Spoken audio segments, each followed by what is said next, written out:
अस्सलाम वालेकुम। शुरू करता हूँ मैं अल्लाह के नाम से जो बड़ा रहमान नहायत रहम करने वाला है। तो आज की इस वीडियो में हम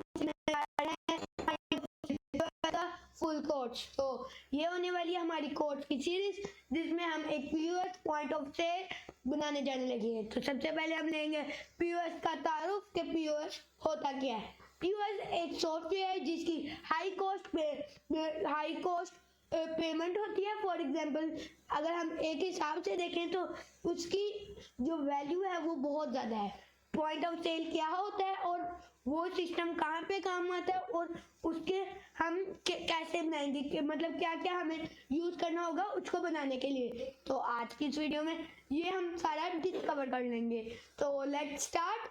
यहाँ पे मैंने अपना गूगल खोल लिया ताकि आपको मैं बता सकूँ कि पीओएस का हमने क्या बनाना है। हम बनाएंगे पीओएस का ओनली ऑन हम बनाने लगे हैं यहाँ पे only on the software development हम करेंगे। हम उसका हार्डवेयर साथ नहीं बनाएंगे, हम सिर्फ बनाएंगे सॉफ्टवेयर। तो सॉफ्टवेयर कैसे बनाना है वो हम सीखेंगे। हमारी फुल कोर्स को ज्वाइन करना है तो जल्दी से एक सब्सक्राइब के बटन को दबा के वो जो आपको बेल नजर आ रही है उसको काट दें और लाइक के बटन को दबा दें ताकि आपको हमारी न्यू वीडियोस और न्यू इन्फॉर्मेशन मिलती रहे। तो आज क्या करने लगे, आज हम लेने लगे इंट्रोडक्शन। पीओएस है एक बिलिंग मशीन। यह मैं आपको बताता हूँ व्हाट इज पीओएस। पीओएस की फुल फॉर्म तो पॉइंट ऑफ सेल है, बट अगर मैं आपको बताया जाए तो बेसिकली पीएसओ जो है, PSO stand for point of sale. Wait, यहाँ पे मैं पीओएस आपको दिखाता हूँ। वेट,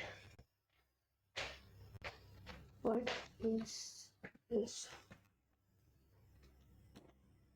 बेसिकली जो पीएसओ है वो एक बिलिंग मशीन की तरह काम करती है जिसमें हम सारी सेल्स मैनेज करते हैं। POS stand for point of sale, which is a computer based system that allows business to process payment and record transaction. POS system have evolved from cash registers to modern hubs that can manage sales, improve customer experience, promote offers, manage operation processes, tally orders, monitor inventory and buying trends, create invoice, collect marketing data। तो ये सारा हम बनाएंगे POS की PHP की मदद से। तो सबसे पहले हम यहाँ पे देख लेते हैं कि अब इसका इस्तेमाल कहाँ पे आता है। जो हमारा पीओएस है जो हमारा पीओएस है वो इस्तेमाल ज़्यादा जगहों पे आता है। Grocery stores, pharmacies. यहाँ अगर पाकिस्तान और इंडिया की बात करें तो फार्मेसीज में आपको हर फार्मेसी में मिल जाएगा। उसी तरीके से कुछ ग्रोसरी स्टोर्स, बेकरीज, वहाँ पे भी हमें मिल जाता है। और जो बड़े शॉपिंग मॉल्स होते हैं, रेस्टोरेंट्स होते हैं, फूड कैफेज होते हैं, वहाँ पे भी हमें ये इंस्ट्रूमेंट मिल जाता है। अगर मैं एग्जाम्पल के तौर पर आपको बिल्कुल क्लियरली बताना चाहूँ पीओएस है क्या, वो एक स्कैनिंग सिस्टम है जिसको हम स्कैन मारते हैं, रिसिप्ट निकलती है। जो हमारा पीओएस होगा इसमें जो भी ऑर्डर ऐड होगा वो एक तरह से सेव होगा एक पेज में, जहाँ पे सारे शो करेगा कि इस दिन, इस महीने, इस हफ्ते, इस कस्टमर ने ये चीजें ली और इस ऑर्डर का नाम ये है और इसके अंदर इसकी फॉर्मेट, मतलब उसके अंदर इसकी चीजें ये है। इसका मतलब मैं आपको बताना चाहूँगा कि सारी हर एक 0 to 1 चीज रिकॉर्ड हो। ये भी बताया जाएगा कि उसने हमें दिए कितने पैसे थे और हमने इसको वापस कितने रिटर्न किए। तो इसके साथ हम देखेंगे कि हमें पीओएस के लिए कौन सी लैंग्वेज यूज करने लगे। पहले हमें बेसिक ट्यूटोरियल होना चाहिए HTML का, फिर हमें दूसरा ट्यूटोरियल होना चाहिए CSS का and the one and only JavaScript. ये तीनों लैंग्वेजेस हम फ्रंट एंड के लिए यूज करेंगे एंड बैक एंड के लिए only on PHP and MySQL। PHP and MySQL मैंने इसलिए चूज किया, PHP एक तरह से HTML के साथ करने और CSS जावास्क्रिप्ट उसके अंदर हम लिख सकते हैं और MySQL एक डेटाबेस है जिसको हम उसके साथ कनेक्ट करके इजीली कर सकते हैं। अगर आपको MySQL का कोर्स चाहिए तो लाइक एंड सब्सक्राइब जल्दी से और कमेंट करने कि आप कौन सा कोर्स चाहिए।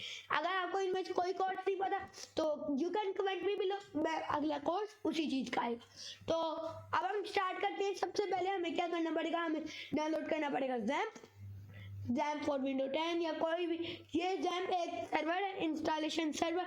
XAMPP is most popular PHP development environment, जिसकी मदद से हम सारे PHP के सारे देख पाएंगे, मतलब रिजल्ट देख पाएंगे।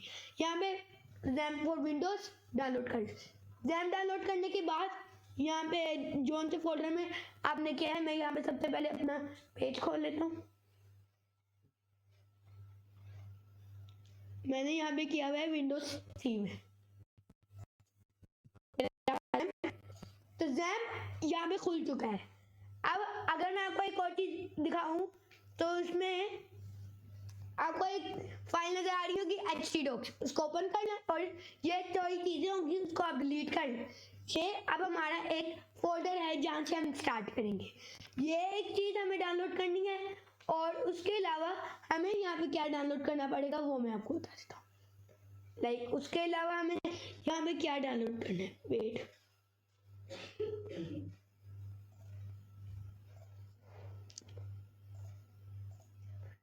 यहाँ पे मैं अब उसके अलावा हमें एक चाहिए होगा कोड एडिटर, जो one and only VS code होने वाला है, विजुअल स्टूडियो कोड, क्योंकि वो बेस्ट कोड एडिटर है फॉर आज, और उसमें हम थोड़ी बहुत सेटिंग करके अपना विजुअल स्टूडियो कोड भी ऑन कर लेंगे। ये दोनों चीज़ें हमें सिर्फ चाहिए ताकि हम अपना एक सॉफ्टवेयर बिल्ड कर पाए, जिसमें एक हम कर लेते हैं VS कोड। VS कोड अगर आप देखते हैं तो उनमें भी हमने आपको बताया हुआ कि VS कोड क्या है। ये विजुअल स्टूडियो, अब विजुअल स्टूडियो कोड हो गया। अब यहाँ पे आप हम देखते हैं कि हमें क्या क्या सेटिंग्स चाहिए। VS कोड खोल लेते हैं। सबसे पहले htdocs में आके हम यहाँ बना लेंगे एक फाइल फोल्डर सॉरी, जिसका नाम हम रखेंगे अपने PS, और उसको ओपन भी कोड कर लूंगा। तो वेट करेंगे हम, ये आ गया हमारा VS कोड, जिसमें हम पाइथन C++, गेटलेंस सारी चीजें मतलब मिनिमम बिल्कुल आराम से कर सकते हैं। VS कोड मेरा खुल चुका है। इसमें हम थोड़ी सेटिंग्स कर लेते हैं। सेटिंग्स पे आ जाती हैं और यहाँ पे मैं सेटिंग्स में आ जाता हूँ।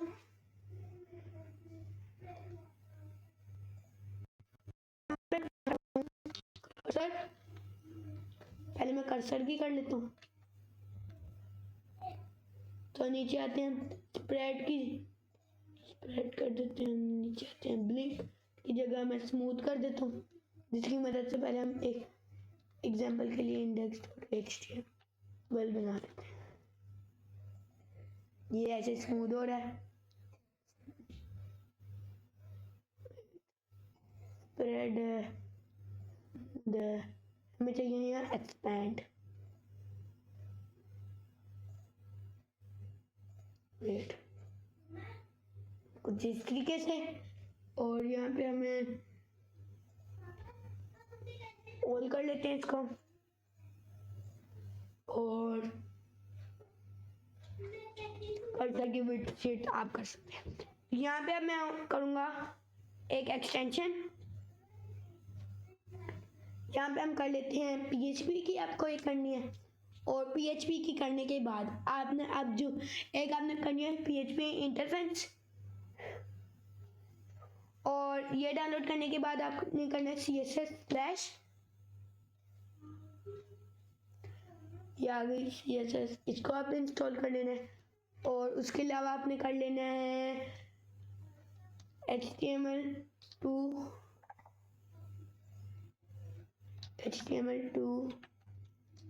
CSS, ये HTML2 CSS, इसको भी डाउनलोड कर लेना है। और HTML2 CSS करने के बाद हम यहाँ पे क्या कर सकते हैं, यहाँ पे मैं एक HTML2 CSS हो गया। अब हम एक थीम कर लेते हैं, GitHub थीम कर ले, सेट कलर कर सकते हैं आप।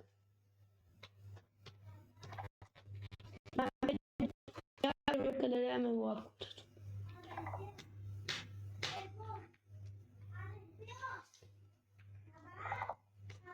ये रखकर हम हम स्टार्ट करते हैं।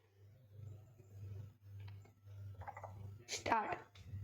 फाइल को कर देते हैं डिलीट, क्योंकि फाइल का कोई काम नहीं। तो फोल्डर फोल्डर के अंदर हम किस तरीके से स्टार्ट करेंगे वो मैं पहले आपको स्ट्रक्चर बता दूं। जिसमें हमारे पास सबसे पहले फाइल होगी एक व्यू की। उससे पहले हम यहाँ कर लेते हैं VS कोड।